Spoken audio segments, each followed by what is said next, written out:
Okay, I'm gently requesting 2 or 3 people to come up here and volunteer to help me sing the song because I sing really bad. And so I want somebody to help me mask the sound that's going to come out. You're all going to sing. Everyone gets to sing. But we thought, instead of me just doing this by myself, somebody would like to help. Is this okay? You're going to find a sheet of paper, and it says, it says be ready on it. So I'd like 2 or 3 people to come up here. Otherwise, I pick you, because I don't know you. I'm going to start picking. Okay, Aline, help me pick people who won't hate you too much. Okay, anybody from the choir, go up. Okay, choir. Hello.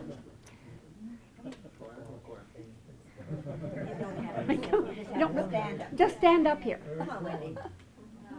Just while we're getting together, I have been involved with emergency preparedness for a little over 25 years.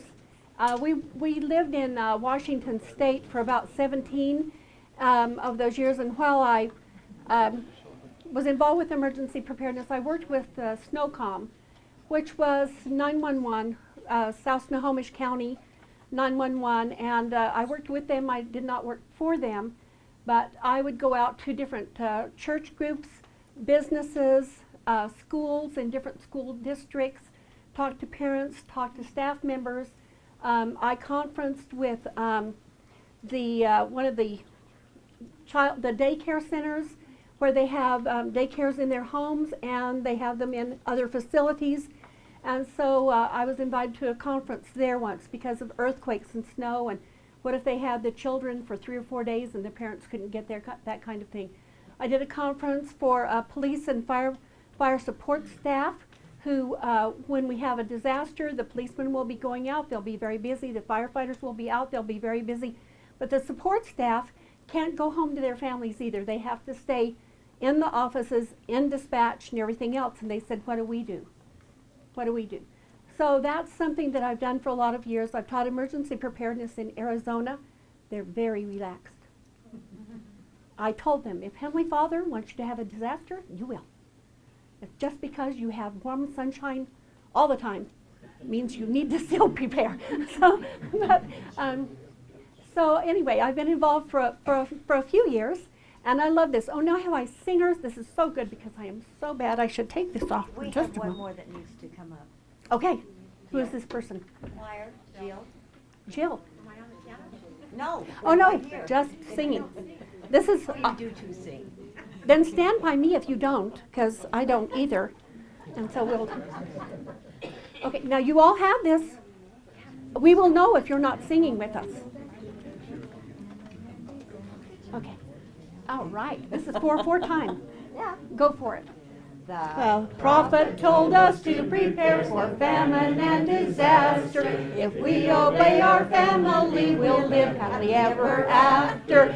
Be prepared, our prophet said. Store your wheat and honey. Plant a garden, learn first aid, and don't forget your money. When Father Noah built the ark, the people laughed and shouted. But when the rain began to fall, they wished they never doubted. Be prepared, our prophet said. Store your wheat and honey. Plant a garden, learn first aid, and don't forget your money. We know that in the latter days there will be flood and famine. So let's prepare now and be ready when it happens. Be prepared, our prophet said. Store your wheat and honey. Plant a garden, learn first aid, and don't forget your money. Thank you. They deserve a round of applause. Thank you so much. All right. So am I tied up? Okay. Yes. All right, kind of tied up. Okay, so what we're going to do today, thank you. I'm bringing you some different documents and things that I've put together through the years. What we're primarily talking about is the options that you have. And I'm bringing you my option. And I'm going to talk to you about different reasons that I chose these things. So when you go home, and as you go through your kit, if you already have things put together, maybe it will give you some different ideas. If you haven't really begun, you'll at least know when you start things what you want to do and why you may want to take care of some of those ideas. Okay, one of the card pieces I've given you is on card stock. This is a checklist, and this would be something that you would either want to have in a pantry, on the side of a refrigerator, or something else, because should you have a need to leave your home, maybe you're not home, maybe you are, but when you get that notice, I need to leave. I've got 5 minutes, I've got 15, I've got a half an hour. Sometimes your mind gets really busy and you're not sure exactly what you want to do. You want to make sure you haven't skipped anything. So this is just a checklist that you'll go through. Do we have this? Yeah.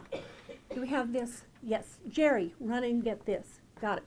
And then this column here, you have the location. Where do you have these? Are they in a hall closet? Are they in your bedroom closet? Are they in your garage? Are they in a storage shed? Where are they? If you're not home and you have children that are at home or anyone else that lives with you and they need to evacuate, where will these things be? So they can find them quickly. So that's what this checklist is for. Okay. This one, you have a quarter sheet, and it says storage we have today. This is a personal sheet just for you to go through and with you, your spouse, whoever you need to, your family, and you're actually going to say, okay, for food, do we have enough for 1 week or less? A lot of families live that way just because of how the paycheck goes. Do you have enough food for 2 or 3 weeks? How much food do you have? And you mark where you are. So you're going to start from there. The same with water. How much water do you have in your home right now? How much water do you have? Okay, money.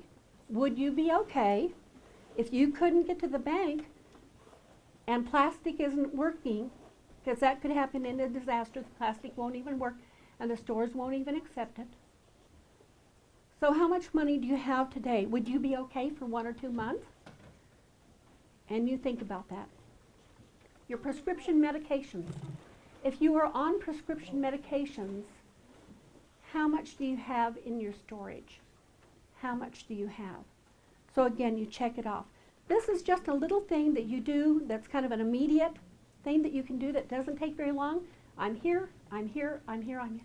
I am great. And when you are great, then move on and help your kids or your neighbor. Okay? So that's your goal.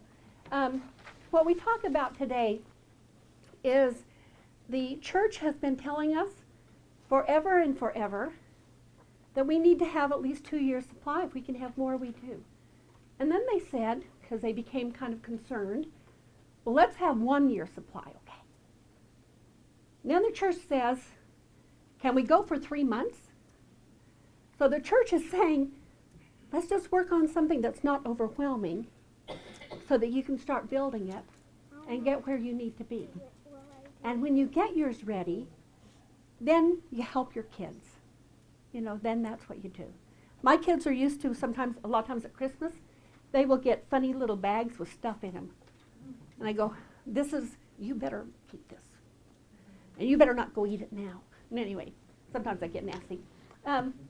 Okay, so that's what we want to do, is we want to go for it. The reason that I pack mine this way is, mine is just the first 3 days of your year or 2 year supply. And the difference in this is, it is transportable. And you need to make sure that your first 3 to 5 days is transportable, because that you need to move out. My husband was a home teacher of an elderly gentleman who had a very, very severe hearing problem when we were in Arizona. He got a phone call, my husband got a phone call from the neighbor across the street from this man who was also in our ward. And they said, Brother so-and-so won't evacuate. He won't get out, and we've had a gas leak on our block. And they're saying he has to get out now. Well, he had a very limited income, and he had 3 dogs. And they were saying, you have to get out, and you can't take your dogs. And he said, I'm not going. And they said, yeah, well, we all might blow up. And he said, I don't care. So they called my husband, and they said, you've got to get over here, and you've got to convince him to leave. So we went over to talk to him. We convinced him that he needed to leave, but first of all, they told us, you may be out, supposedly out for just a few hours, but it could be all night. So we made some phone calls. We found a motel close that would accept his dogs. Anyway, we got him in there. Well, it happened to be that gas leak took, and I can't remember now whether it was 2 or 3 nights. Okay, so he's told anywhere from a few hours to maybe 1 night, and it ends up being quite longer before they could clean up that gas leak in that neighborhood. So the disaster emergency that we might all suffer may not be something that affects our whole community. It might just be within a block or 2. And he had very little time to get out.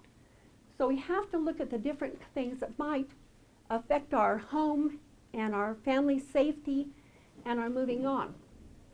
We prepare as if we're going to live through a disaster such as a major earthquake or something else. We plan for that happening, hoping 1, we will never ever have to use our stuff, and 2, that if we have to use our stuff, it's only going to take us a couple of hours. Okay, maybe you're just going to take your food out and have a picnic with the kids. You know, that's what you're going to plan for.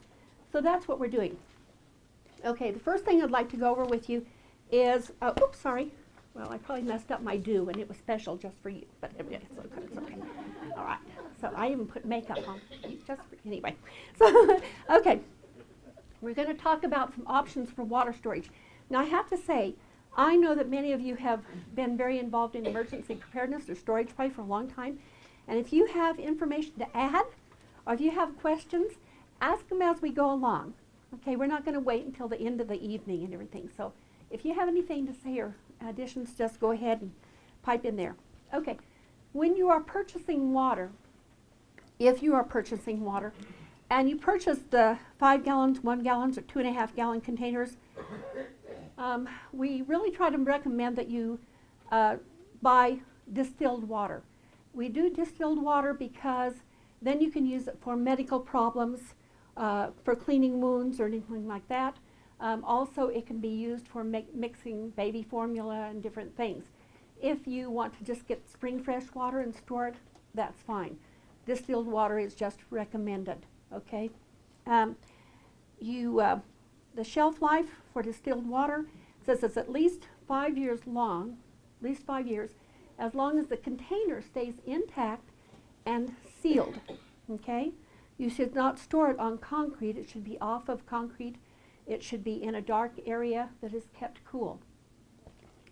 I called 2 or 3, I just referenced 2 water corporations here that I called several years ago, just verifying information that I had, what they recommended, and everything else for the storage of water. You need to have at least 1 gallon per person per day. So take the number in your families and multiply that out. At least 1 gallon per person per day. Okay, and that's what you need to have. You need to have that for drinking and food and intake. You can have other stored water that is in different kinds of containers that you're only using for washing hands and cleaning off things. For instance, you do not want to store water in an empty milk carton. Now, who knows why? Who knows why? Go ahead. You say right here because there will be chemicals that leach out? It leaches out. It is not made for water. So the milk containers, what you can do though, wash them out really well, fill them up with water. You can put a few drops of bleach in there, but mark them. You know, you're going to seal them with duct tape. but mark them on there that is not for drinking or brushing teeth or anything else. But you can use those, yes. How about pop bottles? Yes. Now, liter waters, they're mostly water. So that's obviously drinking water. You can store, you know, if you drink 7-Up and everything else, wash that out, and that you can store drinking water in, because that is a water type of product that you can use. They are made to hold a water type of product. So that is fine. What about your big containers for dishwashing? I mean, for washing clothes, like Tide and have a big container. Oh, definitely, you can use that. You can use any of those containers and old bleach containers for water that is washing and cleaning. Okay. And you'll want that a lot. One of the problems with some of the dysentery and when it comes to getting rid of human waste during a disaster, you know, and that's part of the problem with Ebola, but any of the disasters where there's human waste involved, it says that many people just don't store water and soap. Water and soap, one of the biggest things. So you want to have soap and the hand sanitizer and all those things. You really need to emphasize water for cleansing, water for cleaning.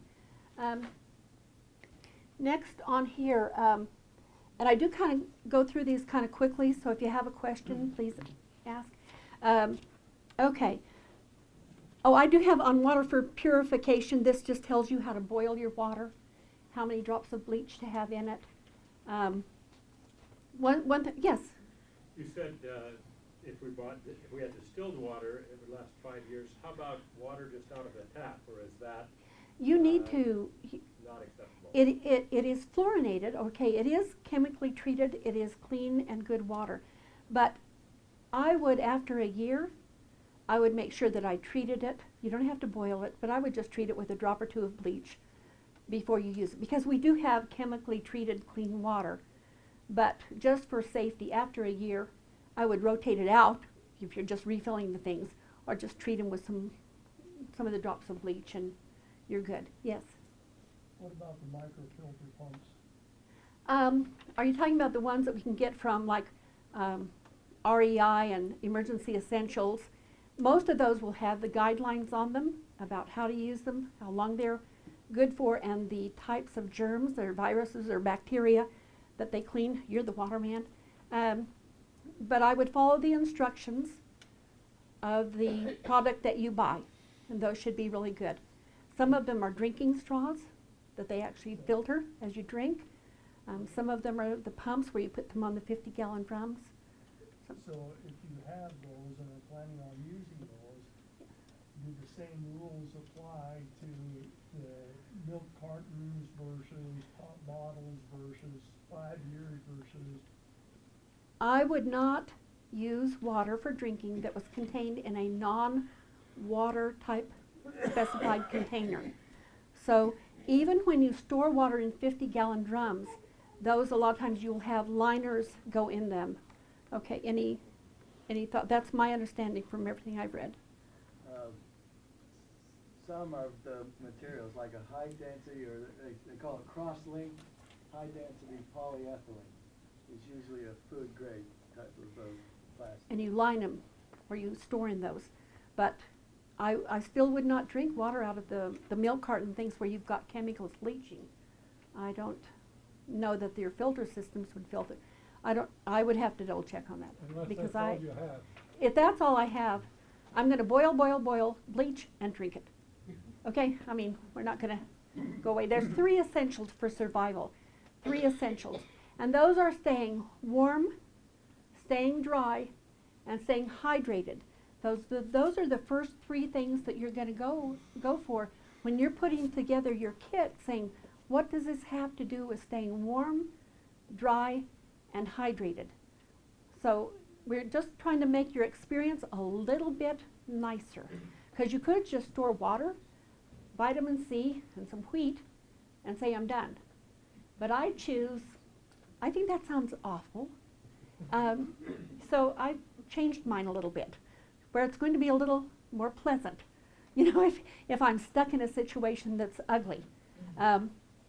You'll notice that as I go through my kit, I've included things, and as you go through this plan, and we're just going to flip pages as we go through things, you'll say, why would you ever have that product on here? When you're going through a disaster or an emergency situation, it means that something ugly is happening to your family, your community, or the whole area. You want to be able to do things that can bring back normalcy to yourself as much as possible. So if you're a person, a lady, who wears makeup, if that's just part of your routine, you get up in the morning, you brush your teeth, you put on your makeup, in your individual kit, you're going to throw in some makeup. Do you have to have that to live? Absolutely not. Do you feel better about your person when you get up and you brush your teeth and you comb your hair and you put a little makeup on? Yeah. So if that's how you do normal, you're just going to add things that bring things back into normalcy. If you have little children at home, what can you help them to do? Know that mom and dad's doing the best we can, and this is how we're going to have some fun. This is how we're going to do some things. We can't be at home right now, so these are some other things we can do.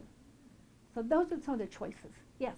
You know, a lot of this conversation is about a national disaster or a localized disaster, but a lot of people have personal disasters that when they happen, sometimes they need to have the storage items for themselves or a family member who's having a personal catastrophe. You know, just a car wreck can really set you back for income or a lot of other things. So it's not just large events. It can be individual or family events too. I do have to tell you, that's a very good point. Many years ago, my husband and I spent, I think it was probably some income tax money, and we bought some freeze-dried and dehydrated foods. This is a long time ago. They are better now. But we bought them, a whole bunch, and we stored them. We actually learned that we did not store them all as properly as we should. So then when we went to a financial downturn kind of thing, we opened up our food storage. And our tomato sauce paste was black and smelled really, really bad. The macaroni looked like macaroni because it's already dehydrated. The fruit cocktail that we had, I put that in water, and it was supposed to rehydrate in about 20 minutes, half an hour. Well, after 3 days, that thing had not rehydrated. The green beans looked like little black worms. Okay, we learned a lesson. One, we need to rotate our stuff, don't we? And we need to learn how to store our things properly when we're buying those quantities. So try to use some of the things that you have up. Make sure you're storing them properly. They don't like some things. So we have learned through the years that what we thought we had that. We didn't have that. It was an ugly moment in time. So we were able to solve our problems other ways. But, okay, so let's go on from here. Sanitation. Oh, this is one of my favorites. Okay, because I get to pick on my husband. Okay, sanitation. If something happens and you are no longer able to flush, okay, but you can stay in your home, that's very nice. Because then, if there has been a water line break, sewer line break, and you know that you're not allowed to flush, what could happen is when they restart the system and they connect these lines back up and they get it all flushed, they can cause a backflow into your home. Very ugly. You do not want sewage coming up through your showers and through your toilets. If it's a situation, you'll know the community is affected and you get that notice, but you're able to stay in your home, you just can't flush or anything, you're going to turn off the water to your commodes. You're going to turn off the water intake. And over your showers and in the toilet, when you dip out the water that's there or you flush it until it's all gone, then you're going to take like a waterproof duct tape. They have that waterproof duct tape, or you can stuff towels and things, pieces of cloth down in there, but cover it with tape so that when they fix the sewer lines and they send that water through and it surges, it's not going to backflow up into your home. If it goes all over, and it can, you have to leave. Because you cannot stay there where that mess has come up into your home. Very, very dangerous. So that's what you do. You just prepare with some waterproof duct tape if it happens. Turn off your water. And inside your toilet, which is not this, but you know the real one that everybody prefers to use? Okay, you just put plastic bags down in there to catch the waste material. And then you're going to do, get rid of it. Now, how you dispose of it, this is the part where I like with my husband. I choose every other guy in here. Okay. So at the end of a few hours or a couple of days, you take gloves. This is my husband doing this. He takes the plastic bag tightly here. We take the lid of a trash can that doesn't have holes in it. And he puts that under the bag, and he's going to take that outside. There's two choices here, depending on how you want to do this in the community. But normally, you would dig a hole if it's going to be a few days. If it's going to be a week or 2 or 3 weeks out, sometimes it could be 4 or 5 weeks out. Okay. He has dug a hole in the ground that is 18 to 24 inches deep. 18 to 24 inches deep. Not close to the pond, not close to any of those things. And then he will empty it out, the container. He will empty that plastic bag into the ground, cover it with some soil, and then that paper, that plastic bag that is now contaminated will go back into the trash can with a tight-fitting lid. The only thing that's going to go in that trash can is other soiled plastic bags that will be disposed of at the end of this emergency situation. You can, I also have read that you can take the plastic bags, and if you bury the plastic bags with the waste material in it, if you will take something and punch holes all through that plastic bag, that will allow air to come in and allow it to go away. But technically speaking, the plastic bag goes in there and it can last forever. So it's actually better if you empty the contents into the ground and cover that. Okay, so I can see that's why I chose my husband. He's good at those things. And my husband can't smell, so we're really good. So we're really good. We don't even discuss that. Okay, so sanitation. Now let me show you something fun. It's over here. Let's see. If you're out, if you cannot stay in your home, and you have to set up an area. Aline, where are you? Come here, person, because she is much younger than I. So, if you are out, now this goes as well for camping, but if you're, would you please stand on that? Stand up. I will hold it for you. And Leroy will come over here and hold it for you. Okay. Okay. I should take All my right. shoes off. No, you don't have to do that. Okay. If you cannot stay in your home, or if you're camping and you need some area for privacy, for things, okay, you will take an umbrella and you will take it with the rope that you have in your 3-day kit, and you will string it between 2 trees. There, tree person. You will take some old shower curtains that you were going to throw away, but you didn't know what to do with them. And because they have holes that just fit the grommets, okay. Go ahead with this, because I don't have my glasses on. Would you like to help me, please? There we go, I got one. Just go ahead and do that. Okay. You have strung this. Okay, this will make a nice privacy area. You can use that for showering, or you can use it to put your porta potties in.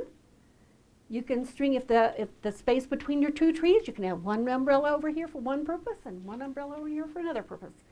But anyway, so that's all you do. And this becomes your shower, your privacy curtain. So it's just kind of a fun thing that you can do. Thank you. Okay.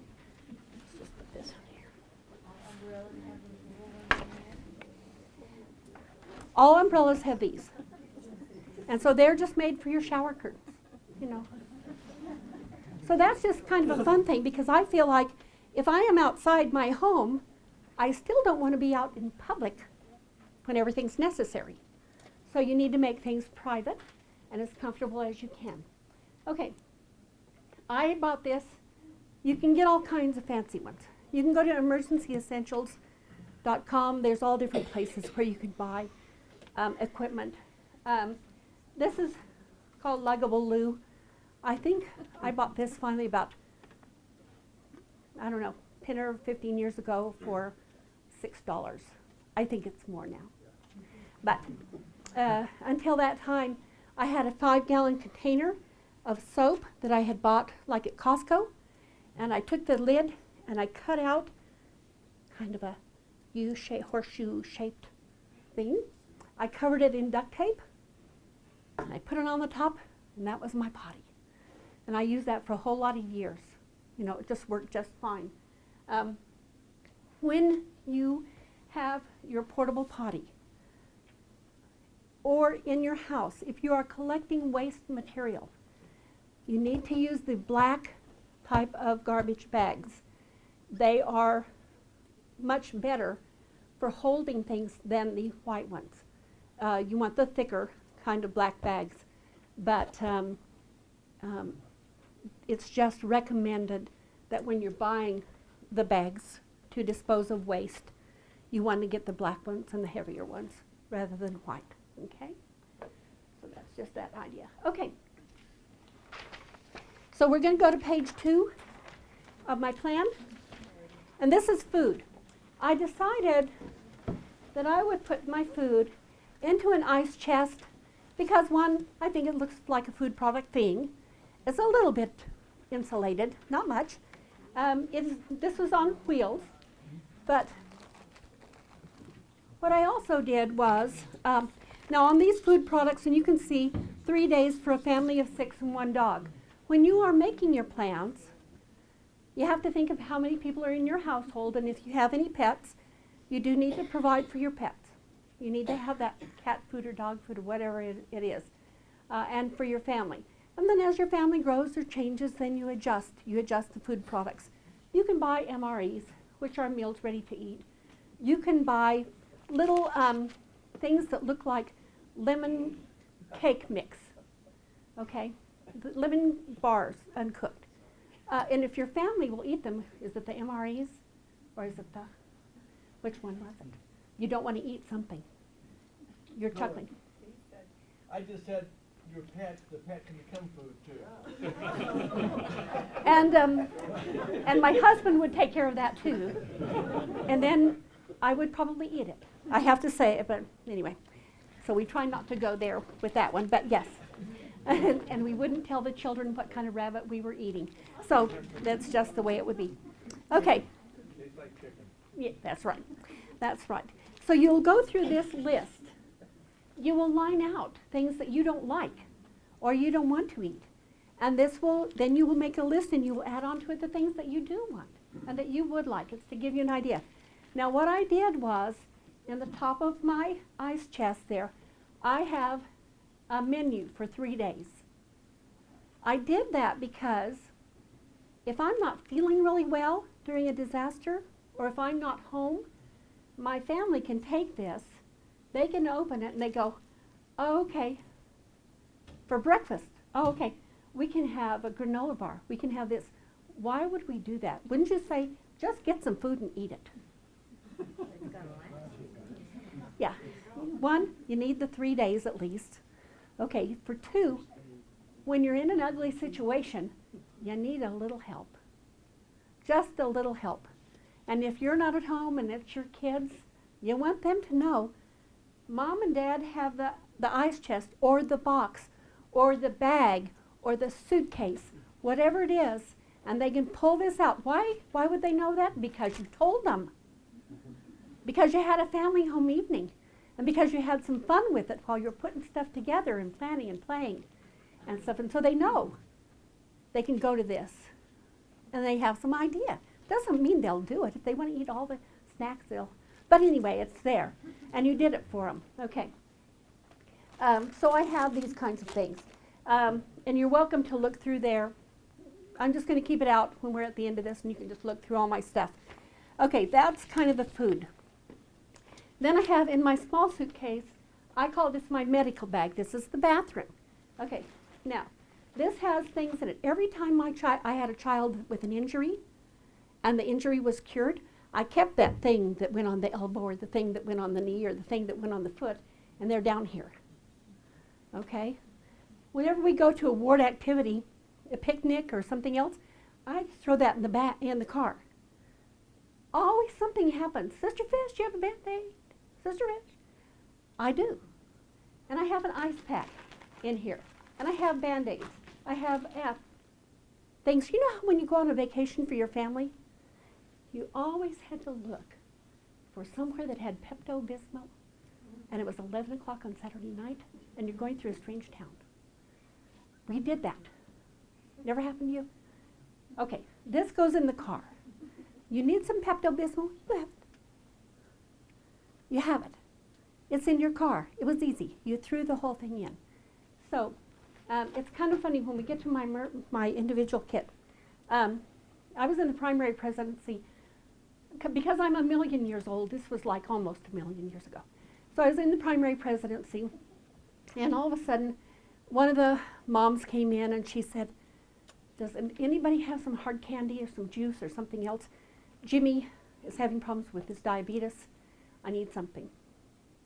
It was so amazing, because here we're sitting with all the teachers and everything else. There wasn't one person. So I said, well, I've got juice in my car. I've got candy and I've got juice. And they said, really? Can we go? Okay. So we went out, and I had some orange juice and some apple juice and stuff, little cans in my kit, and some hard candies, and Jimmy used them. Now, I did become his best friend, and so probably maybe once a month, Jimmy would come and say, Sister Fish, you have some juice? I'd say, do you need some juice? And he'd go, sure. And so we would make it, but it's okay, because I became his best friend. He knew that I had juice in my car, and so it's just, you just have those things if you need them or somebody else needs them. It's kind of nice to know. Okay, so but this is your medications, and you're welcome to come up and look at the different things. Toothpaste, toothbrushes, all kinds of Band-Aids, bandages, scissors, the hot hands, the warm hands, okay, because some places in the world it gets kind of cold at the wintertime. Here's the anti-diarrheal things, the, well, other things that you know what they are. Okay. Kleenexes, the soap, the instant cold packs. Okay, that's the medical bag. Okay, and it's easy. But I usually keep in here like the toothbrushes and toothpaste. Somebody comes to visit, they forgot their toothbrush or toothpaste. You just pull it out. Okay, you just pull it out and share. Okay, many things on this list. Again, you go through it, line out things, put in your own things, think about it. Just makes things easier. Okay, I call this my medium suitcase. I just did this for me, okay, because size-wise kind of tells me what kind of a container, the size of container I need to store things in. So this is an old suitcase that I got from DI a million years ago. One of these days it'll break. I'll just get another one. I'll just go to DI. That's me. I don't care. Okay, this one is the kitchen. And in this one, okay, I'm going to back around. Okay, we can do this. All right, in my kitchen, I have work gloves, baking soda, sewing kit, nylon rope, paper cups, paper plates, paper towels, disposable gloves, wash and dries, clothespins, scissors, fishing line, fishing hooks. That will be for somebody else besides me. So I could do these things. There's some ugly things I don't want to do, but anyway. So I can fish, I just want somebody to hook it and do all that stuff. Okay, drinking water. This is another source of drinking water. These containers have distilled water in them. They are 4.227 ounces.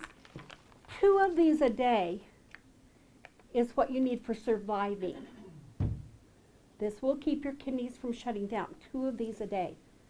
So that tells you the rest of the water. You need to drink more if you have it. You can drink more if you have it, but this will keep you surviving. These can also be used for cold packs and washing out wounds. I bought these at Emergency Essentials. You can buy them in a case. Everything. So anyway, here's emergency water. Here is my skillet, and I have my dish soap and napkins in it. My SOS pads, my silverware, more soap, Clorox. Now, on the first list, we were talking about water sanitation and boiling and everything. So what I did was, I took a box of Clorox, the plain, unscented, not colored, just plain Clorox. And I cut out this area from the front of the page. And I stuck it on with tape because I didn't want to have to remember. How long do I boil it for? How many drops do I put in? What am I looking for? And if it's not me using it, is somebody else in my family using it? So I taped it on, and I bought a dropper from Walgreens, and I taped it on so that it's all there that you need. The measuring cup and the eyedropper and the instructions how to use the bleach, okay?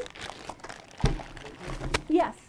What we found is that chlorine will lose its Potency. concentration Yes. potency. So maybe every year replace that. I think you should always replace everything, even if it says 2 years. Replace it anyway and then use it. Just get used to doing that. Okay, so we're talking about, so those are some of the things that are in my, what I call my kitchen. Okay, the large suitcase I have down here. This does not have in it 6 sets of what am I thinking of? The outerwear, sweats and gloves and everything else because my kids left. So I started out with how many I needed for my family. And then we adjusted as we go along. And this does have a flannel shirt in it and some towels and extra tea paper and Kleenex, things like that. That's just my extra bag, yes. So if you have young kids, you want to go through that every so often because they grow. Yes. You don't want to be stuck in something. And I just have a thought, since you have like Google Calendar, you have smartphones, Yes. you can put something in there for 3-6 months in advance that reminds you. Go through food, update Yes. it. Go through clothes, update them. Right, absolutely. That's very good. And here's my old wool blanket that I think that Guy and I have been married 46 years. And I think we've had this 40 something, I don't, forever it's been part of our family. It just stays there. It's okay, it doesn't get in the way. So Another that's, question? yes. Yes. I just had a comment on the rotation part of things. I'm sure all of you guys do a great job of it. But a hint I was given was that if you do it at general conference every weekend, Yes. the general conference weekend, then you'll remember. That's the best thing. Changing out your batteries, changing out your food. And what you do is the lunchtime break, you open your food things, and maybe you have a picnic that day. Make it something fun. It's okay. It's okay. That's good. Now, what I do too, when you have little people, and I'm going to go over the individual kit in just a second, but your little people, once they start walking, and even when they get to be like 2-ish, 2 to 3, they can carry little backpacks because they love them. And in their backpack, what you would have is one of their favorite stuffed animals, and you would have maybe a pair of pajamas, maybe an under or a diaper or 2, whatever, and then maybe you're going to have a few snack things. And they can go grab that if you have to leave your house. So as they grow, you increase the different kinds of things that you have in their individual kit. Because it's fun to them. It's not a bad thing. Once in a while you will find it empty because they had a midnight kind of splurge on the snacks. But, that's okay because they know where their bag is. Okay. On here, this is page 3 for your hints. New D batteries. New D batteries will last approximately 6 to 7 hours in a 2-battery flashlight. Okay, so if you don't have any electricity and you're planning on candle kerosene lamp, flashlights, how long do you want to be in the dark? In the winter, it gets dark pretty early. So how long do you want to be in the dark? A fun thing to do with your kids. I did this like years ago. I took a whole bunch of different kinds of candles. We had pillars, some that were more expensive, some that were from the dollar store. So we had all different kinds of candles. And you set them out and you have a family home evening and you light the candles all at one time. Tea lights, everything. And then as you're doing your family home evening, you're seeing how fast these things burn down. How fast are they burning down? There's a difference in the quality of your candles. Now, my candles here, okay, these melted together, but I said, I'm not throwing them away, I don't care. I'll just break them apart if I need to, and then these were really good candles to last like 5 hours or 10 hours or whatever else. But I didn't throw them away because I can still burn them. But the quality of your candles does make a difference on how long it is. How many batteries you have does make a difference. How much kerosene do you have for your old-fashioned kerosene lamps? I have a couple of those, and those are nice. Our kids liked it when we lost power in Washington because then, guess what? We lit the kerosene lamps and we played games. They thought it was the best night ever, ever, and stuff. So it's kind of fun. Every once in a while, just turn off the lights and light your candles and have fun. And they'll be getting used to kind of some things that may not be as much fun in the future, but they won't know if you're doing okay. If you're doing okay. All right. I'm sorry. I know I'm taking a lot of time, so here we go. This bag, I call it the tote bag. This is on page 4. For me, this is a stuff bag. This is my stuff. Okay. In there, you saw that I had my umbrella and the shower curtain. In this stuff bag, you are also going to put things like your important papers in acid-free containers.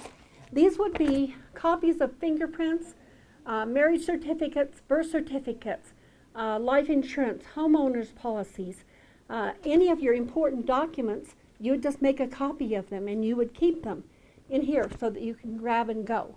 Now, if you have a fireproof safe, you can put them in that. Just make sure that's on your list, that somebody is big and strong enough to carry that thing out. Yes?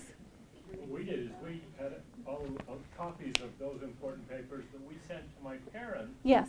And so there was An out-of-state contact, yeah. which is really, really great. That is a really, really good idea. I have also in my stuff bag, I have like Uno cards and regular playing cards. Why would we have that? Okay, we've talked a little bit. Why would I have some card games in here? Pass the time. Make it nice. Sometimes things are a long time before you get help, a long time between eating your stuff, you know. So make it good. Now, I was a campfire girl a really long time ago, in the 1950s. This book was actually published in 1947. The information in it, though, like you probably have scouts and you've had scout books, they have neat stuff in them that still works. This one has how to build a latrine. Look at there. It still works because we still have trees and rope and shovels. So I keep this. This is in my stuff bag. So you throw it in there so that I can use that for kind of any kind of things outside. Okay, the car toolbox, you need some different items in there. You want to have whistles. Why would you want to have a whistle? Why would you? Alert people where you're at. Because it carries better than your voice. Okay? And maybe you're not feeling really well, but you can go, huh, huh. You can do that. Another Okay. thing you should have is a mirror. Yes. Mirrors flash over the horizon. Yes. Yes.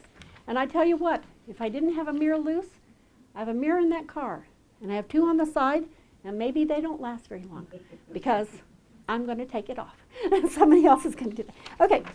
Then, on page 5, that is a list. This is the complete list.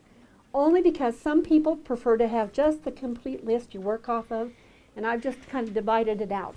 Okay, that's all that is. Individual 3-day kit for your home or your office. This is in my car all of the time. It is behind my front seat. I put it behind my front seat because after the Loma Prieta quake, which was in 1965 or 66 in Northern California, remember when the bridge collapsed and the cars were stuck there? There was one of the gentlemen that survived, but he said he had water and things in his trunk. And he was pinned inside the car. Couldn't get to his water. They pulled him out after 2 or 3 days. He did survive. But I always go, shoot, that's going to make me really mad. So this is behind my front seat. It goes with me everywhere. In my individual kit, I have light sticks. Everybody familiar with lighting sticks? Light sticks, you break them in half or bend them in half. They'll go for like about 8 hours. I suggest that you get white or yellow because they're the brightest. Green, blue, red are really pretty, but they don't give you out as much light. So I prefer the yellow and the white ones because of the amount of light. Then I have my flashlight. And then in this one, let me see. Okay, here's my identification. Light sticks, here's my matches and my whistle and things like that. Let me just close this up for a second. Okay, in your individual kit that should be in your car with you, okay, you need to have on there emergency contact information. First of all, you put your name on it. You put your name on it in case you are not doing well and somebody needs to know who you are, okay? They also use it, the EMTs also use it to say, Vicky, Vicky, Vicky. And they say, who's your children? Who's your children, Vicky? What's their names? You know, if we have a disaster at school and the kids can't get out for like a day or I can't come and get them, so how are you going to take care of them? And the first thing they'll say is, we've got our emergency plan and it's all done. You don't have to worry. And so then you're going to go, that's wonderful. What are you going to do? What are you really going to do? Do you have the peanut butter and crackers? What do you do? So many, many schools say they have an emergency plan. They believe they have an emergency plan, but because it really hasn't happened, they don't really have an emergency plan. One of the principals that I had talked to in Washington, he said he would never, ever, ever again, as the snow was coming down big time, as snow, teachers said, can I go home, can I go home? They gathered all the kids in the gymnasium saying that the parents would come and get the kids, right? And so he let people go, and he let people go, and finally the secretary, principal secretary, and I've been a principal secretary for about 12 years, the principal secretary says, oh my gosh, can I go? And he says, I was so stupid. And I said, yes. And he said, and I am there with 450 kids, me and the gym. And they were really upset and angry because it was getting dark. Pardon me. He said, it was midnight before the last parent finally made it through the ice and snow to get their kid. He says, they are never, ever going home again. And stuff. So we went through the program and we helped his teachers get their individual kits in case they were stuck at school. We found out the little rule that says if you go away and you leave people who are either physically or mentally challenged or youth, that is called abandonment, and you can't do it. You can't do it. So anyway, it is important to find out what the school really would like to do if they have a disaster and the kids are there. Okay, here's a 12-month purchase plan. If this makes it easy for you. A lot of wards do it, and there's a lot of different methods. So this is something, again, that you can check off. It tells the first month, food, first aid, or other. It just tells you how you can kind of work on it a little bit if that works. Okay, page 9. No, this is page 8. I need my glasses. Page 8. This is the food supply long-term storage table. Just gives you some ideas about how long certain things are able to be stored, how you can store them. Bottom of page 8, nutritionally sound 72-hour food supply. I'm talking about 72 hours. A long time ago, they called it a 3 days. Be prepared for 3 days. Then do you remember when they changed to 72 hours? Then all you heard about was 72-hour kit. Well, emergency services said, you know, something went wrong with that. Because emotionally, people said, hours? Hours? I can do a few hours. That's no big deal. So they didn't do anything. They forgot the 72 part. It went hours. So then they said, okay, that was a really big mistake. So we need to go back to 3 days. 3 really long days, maybe 5. Because you need to think of days that you're on your own for first aid, food, keeping warm, dry, hydrated, those things. Okay, so then, next page, your family emergency plan. My idea is this. You fill it out once. This has your out-of-state contacts, at least 2 names, your local contacts, nearest relatives, emergency phone numbers, family work numbers. We all have cell phones. Most of us don't even know our kids' phone numbers anymore because they're in our cell phone. You go, oh my gosh, remember when we used to remember our phone numbers? We don't do that anymore. So you write them down for the other people. Okay, your family physicians, the emergency phone numbers, meeting locations after emergency.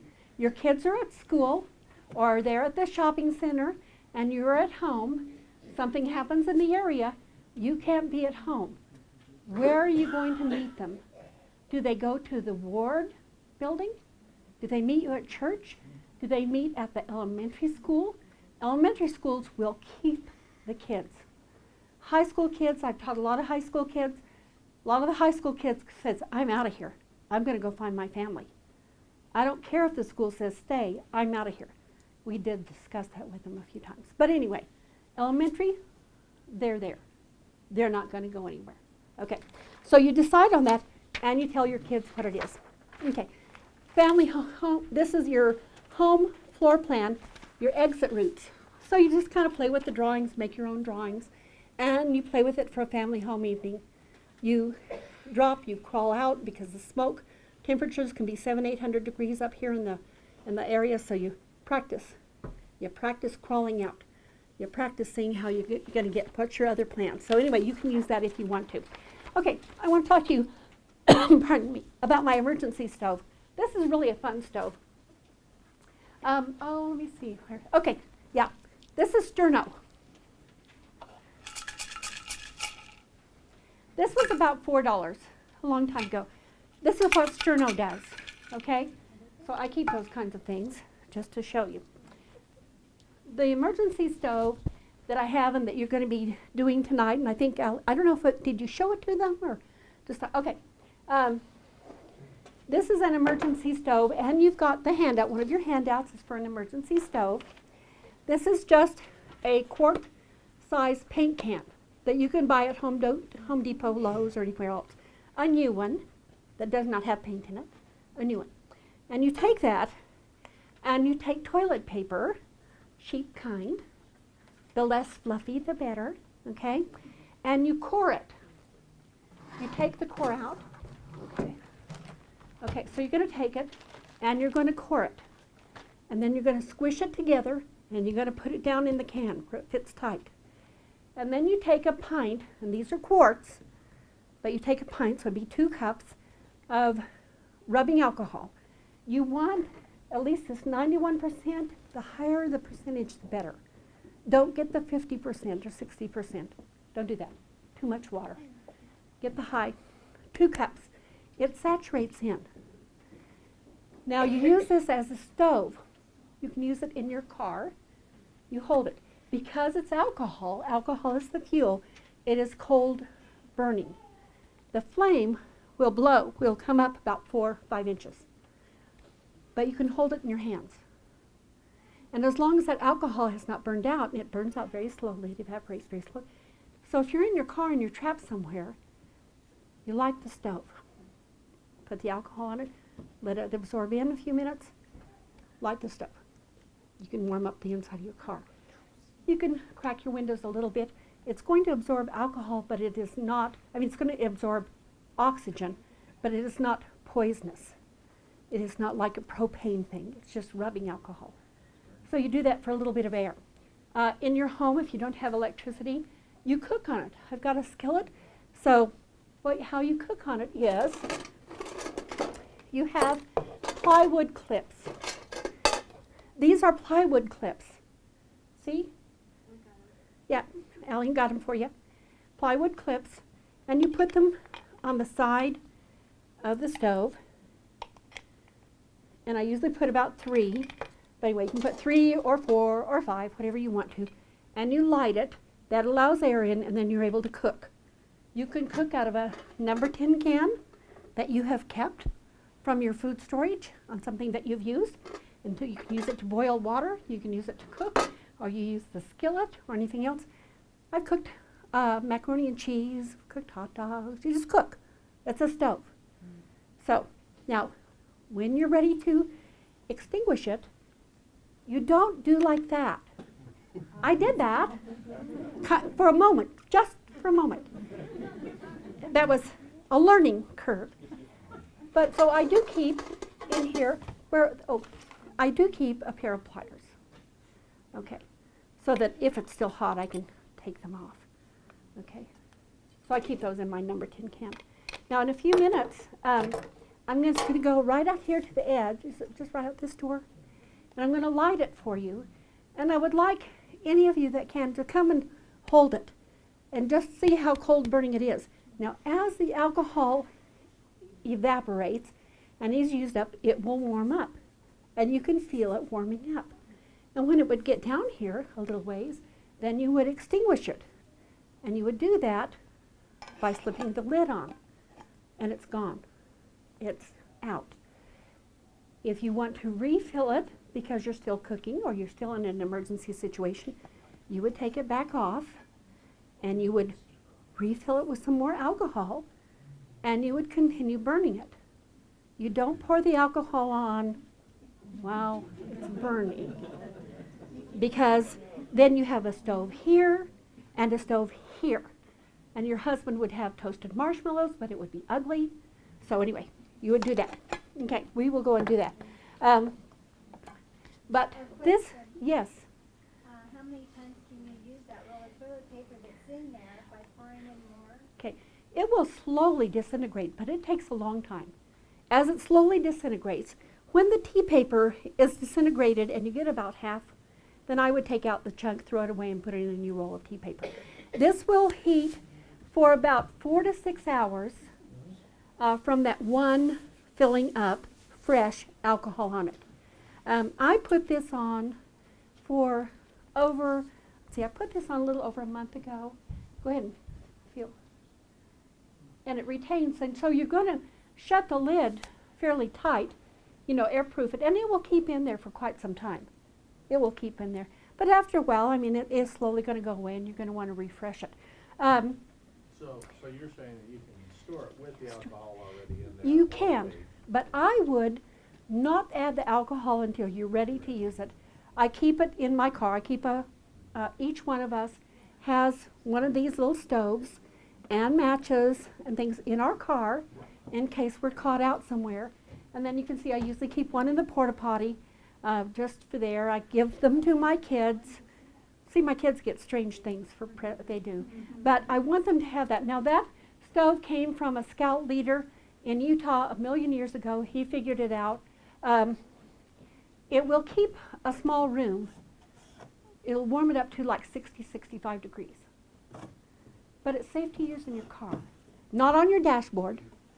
Right here. No children. Right here.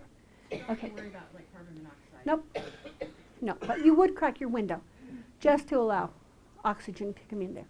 But it's not like propane. It is not a killer or anything like that. So anyway, I'll take that out and I'll start it for you in just a few minutes just so you can feel it, because I think Aline was over and when I lit it for her, she did not want to hold that stove.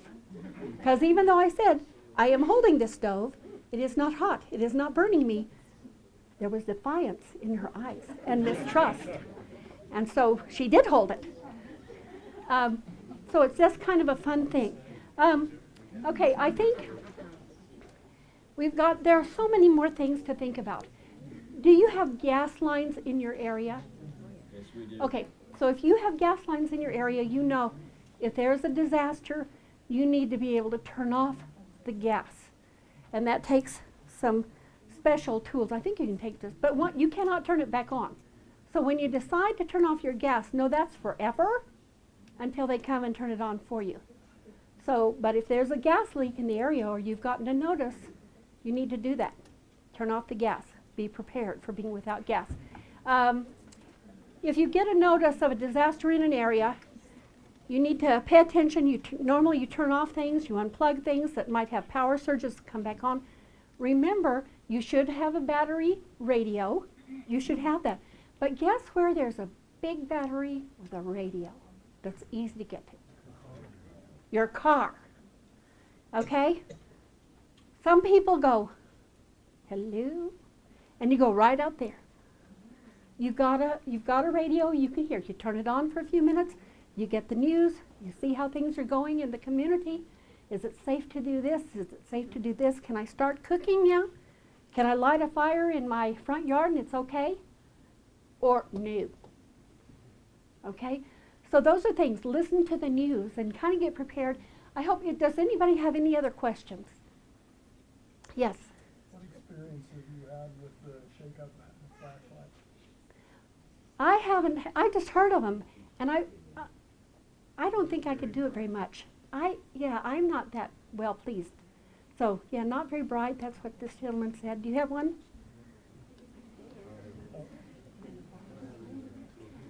Yeah.